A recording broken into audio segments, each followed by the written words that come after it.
Leandro, conheço de longa data, sempre inovando na própria carreira dele, né, na transformação de toda a carreira. E eu convidei hoje ele aqui para compartilhar várias inovações, experiências que ele teve conosco aqui, conosco que eu digo na vida profissional, né, e junto com esse ecossistema que a gente participa. Leandro, por favor, a palavra é sua. Legal. Fabiano, obrigado a todo o time da Seidor. Prazer estar aqui com vocês. Nesse novo normal, né? Normalmente esses eventos a gente fazia com um monte de gente, sem máscara e tal, a gente tinha uma outra interação, agora as coisas estão mudando, né? Isso é o que parte, inclusive, da inovação, né? Então, assim, quando o Fabiano me fez o convite para vir falar com vocês aqui, eu vou contar, na verdade, duas coisas para vocês. Uma das coisas é, rapidamente, como é que foi a minha carreira, para vocês entenderem como é que eu penso e o que me ensinou para estar falando essas coisas para vocês. E a segunda coisa, que é na minha visão, daquilo que eu aprendi, o que é inovação, né? E um cara de tecnologia que nem eu, normalmente eu fui ensinado, inclusive, pela própria vida e pela própria carreira onde eu passei, que inovação era colocar um monte de tecnologia, né? E, na verdade, depois que você entende que inovação é você desenvolver alguma coisa e resolver um problema do teu cliente, as coisas ficam muito mais fáceis. Sem dúvida. Porque não necessariamente você precisa colocar um calhamaço imenso de tecnologia para isso. Então, quando a gente olha lá atrás, né, ainda pouco antes da minha carreira, ainda, né, as revoluções industriais que a gente passou, né, desde a primeira até a quarta que a gente está passando agora, a gente está falando sempre de tecnologia em todas elas, né? Mas tem uma diferença muito importante nelas, que em nenhuma das outras três a gente colocou o consumidor ou o cliente no centro de tudo isso, né? Em determinado momento, eu aprendi que a tecnologia, com tudo que me ensinaram, não era o fim, era só o meio. E quando a gente começou a descobrir isso, e na SAP, inclusive, a gente trabalhou junto lá na SAP, a gente começou a perceber que quando você colocava o cliente na ponta e resolvia esse problema do cliente na ponta, todo o calhamaço de tecnologia ficava um pouco mais fácil. E isso acaba, na verdade, facilitando muito as coisas. Então, juntando plataforma tecnológica com dados em si, você acaba trazendo a forma de você resolver o problema dos clientes. Não, eu vou contar um caso aqui, já que você me convidou para contar história. Por favor. Né? Um dos casos que eu passei, depois que eu larguei o lado executivo, vamos chamar assim, foi mais empreendedor, foi com a 99, que começou com 99 Táxis, né? 99 Táxis, que depois virou 99, né? Então foi o primeiro unicórnio brasileiro. Uma empresa que nasceu tecnológica, então assim, ela já nasceu quase que dentro de um app. Se a gente parar para pensar, quando a gente nasceu, estava escutando agora vocês falando sobre MVP, a gente nasceu sobre um MVP. A primeira coisa que a gente criou não tinha nada de tecnologia. A gente estava resolvendo um problema de um cliente. Como é que a gente, dos clientes em si, em 2012, ninguém pensava em pedir táxi, por exemplo, através de um telefone. Não. Né? Hoje, ninguém vive ou ninguém pensa em sair na rua e dar um sinal ou você ter qualquer outra coisa. Tem gente assim. Que não sabe nem o que é isso, né? Exato. Levantar a mão na rua e fazer assim, fala, tá louco. Exato. Então, assim, se eu contar para vocês o que tinha de tecnologia desde o início até a gente virar um unicórnio, óbvio que depois, quando a coisa cresce, você vai precisando gradativamente de mais tecnologia para você fazer isso. Mas para você começar, você não precisa. Você precisa sempre estar focado em resolver o problema do cliente.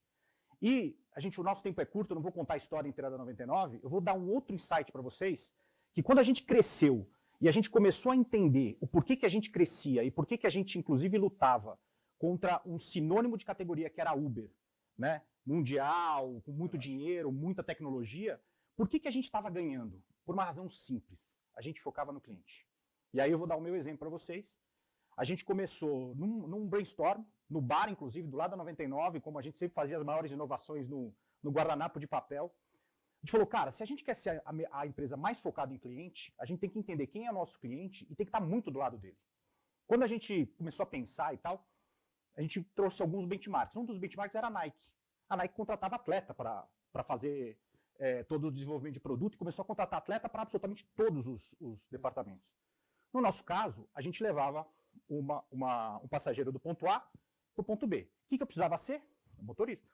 Porque, de alguma maneira, a gente entendeu que a gente tinha 3 clientes. Eu tinha um cliente que era o passageiro, tinha outro cliente que era as empresas, e o outro cliente que era, sim, os motoristas. Então, eu precisava sentar para dirigir. E a gente começou a dirigir.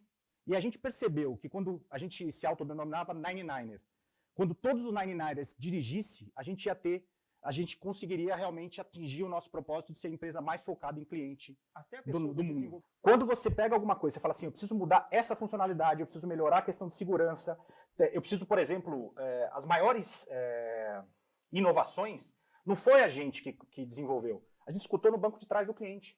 Vou dar o exemplo de uma, que acho que é problema de todo mundo. Quando você chega no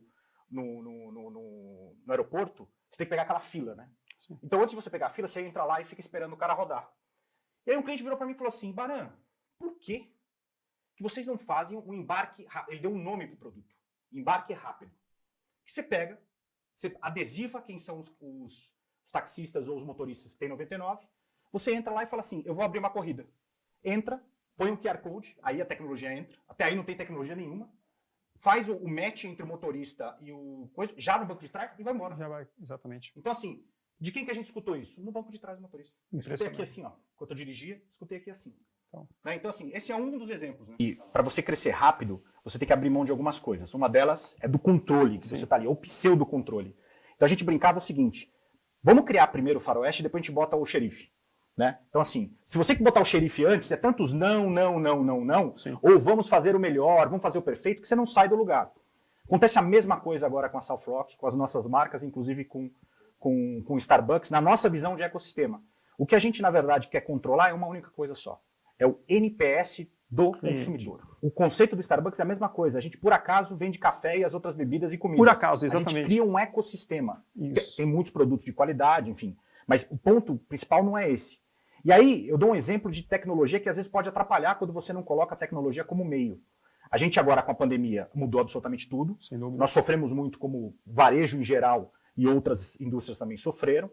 O nosso principal ponto era aquilo que você falou, o ecossistema físico, e de uma hora para outra a gente precisou fechar praticamente todas as lojas. Sem dúvida. Como é que isso fica do ponto de vista de operação? Não preciso nem dizer isso para vocês. Mas como é que fica depois? Depois também, tudo aquilo que a gente investia em tecnologia, onde eu ia abrir uma loja, qual era o sortimento que ia ter dentro daquela loja, qual é o formato, tudo isso, mudou completamente. Então a gente está entendendo de novo agora, porque, um exemplo, a gente mapeava São Paulo ou qualquer outra cidade, via onde as pessoas estavam passando e falava, vou abrir uma loja aqui.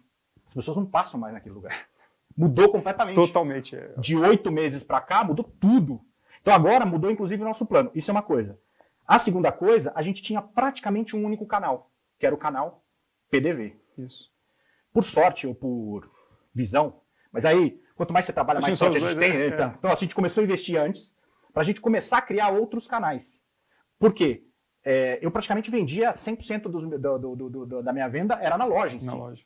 Então, com a criação de novos canais e o que a pandemia trouxe, uma aceleração enorme com relação a isso, se eu não mudasse, era morte.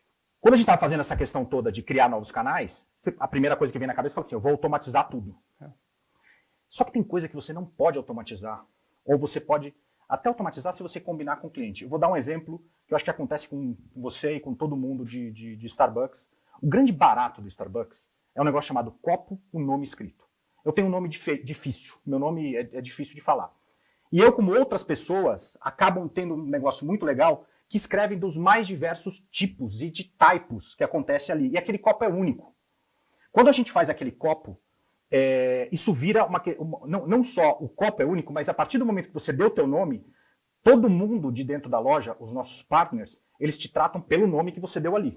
Então já fica uma questão de intimidade e tal. Quando a gente estava falando sobre a questão de delivery, a primeira coisa que veio foi o seguinte, vamos botar um monte de impressora. Eu falei, cara, não pode. Nós vamos tirar personalização. Vamos tirar uma das grandes valores da marca e que vai mudar, inclusive, o processo dentro da loja. Porque ninguém mais vai perguntar o nome do cliente. Vai só pegar no PDV e vai embora. Então, assim, tem algumas coisas que se você não prestar atenção em termos de inovação com tecnologia, você acaba fazendo bobagem do ponto de vista de negócio. Quando o chinês pensa, ele sempre pensa exatamente o que você falou. Ele olha assim, inclusive quando eles fizeram, por exemplo, a Didi fez o plano de internacionalização, ela fez como se fosse um war. Aí ela pegou e falou assim, bom, o que eu vou fazer? Eu vou concorrer com a Uber. Né? Então, para concorrer com a Uber, eu não posso ter, primeiro, as mesmas coisas que a gente tirou a Uber daqui da China, porque a China é completamente diferente de outros lugares. E a segunda coisa, eu tenho que me aliar com alguém local para fazer isso. Então, eles mapearam no mundo quem que eram os locais para fazer isso. Então, assim, imagina, quando a gente começou a escutar isso, a gente estava preocupado ainda com o Brasil, como é que a gente ia dominar o Brasil. Os caras já estavam olhando o mundo inteiro. Então, assim, aprender rápido e conseguir reagir rápido e você ter ferramentas e frameworks para fazer isso, certamente, agora na pandemia ou em qualquer outra situação, é o grande diferencial. Palavra-chave que ele falou, agilidade. É isso. Aplicável a todo tipo de negócio. Exatamente. Né?